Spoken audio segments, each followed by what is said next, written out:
Ndikula nyhani shem okuhle. Cause tell me why ndingakhange ndiconnect ii-dots zonke ngokubona uba ke kukho icala likaSathane, kukho icala likaThixo. Mna ndacinga ijakethi qha enamehlo andaconnecta. Wandizisela ke ngoku i-content si-stage 2. Stage 2, ustage 1 ebefuna ndidicayide uba ndikweliphi icala.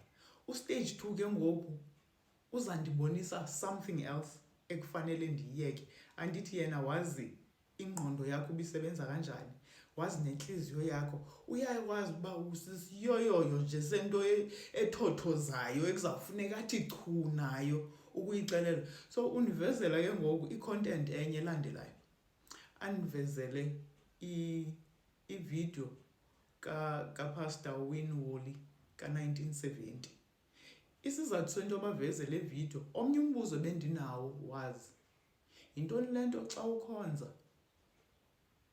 and then you encounter i-witchcraft kuba ivulwe yipartner?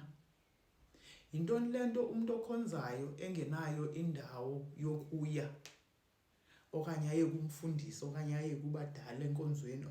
Kutheni singenayo kutheni kungekho i-system yokunceda abantu who are struggling with that?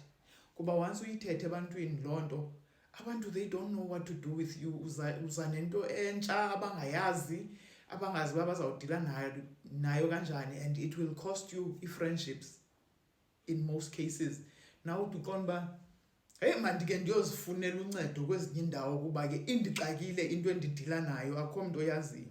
So ndibuze ukuba ke awukwazi ukuthi wena ngoku wawukhona ngexesha lakho lekwa-Israyeli uba wawuwakhupha amadimoni, udila nezinto ezinento kwenza nokuthakatha necala elimnyama, but thina wasishiya ke ngoku kule continent. Siyaphi xa sikhonza singamaKrestu, siyaphi?